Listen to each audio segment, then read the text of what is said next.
I think it's a bad question because it's not a historical question. It assumes that these ideas in that phrase, was America founded as a Christian nation? I mean, Christian, founded, nation.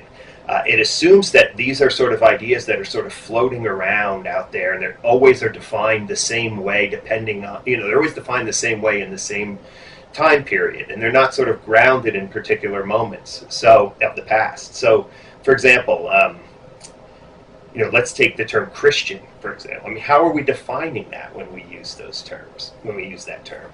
Do we mean a Christian nation is a nation that its laws are rooted in some kind of the Bible or Christian tradition or something like that? Do we mean a Christian nation is a nation in which the people of the nation are Christian?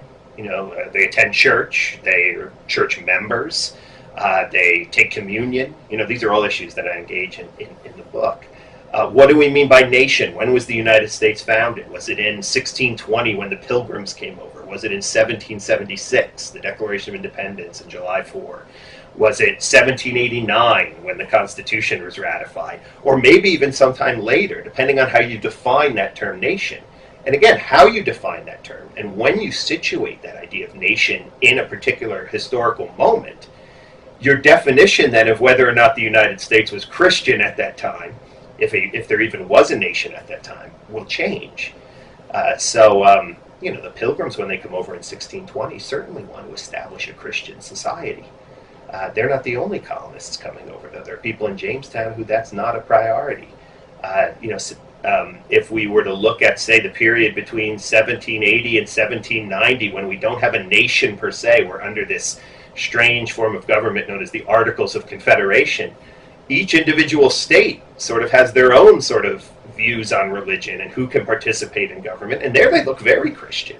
Then you get to the Constitution, there's nothing about God in it at all. There's sort of an argument for the fact that religion will be something that will be handled by the individual states rather than the nation. So again, this is what the historian does. He's sort of thinking in a much more complex manner. What do we mean by these terms? So often we answer this question in public debate. Was America founded as a Christian nation?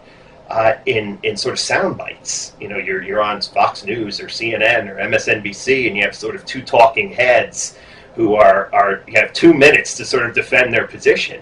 There's not a whole lot of sort of listening to one another. There's not a whole lot of time to sort of develop the whole complexity of the question. It's just a matter of, I got to get my point across. And again, usually very politically charged.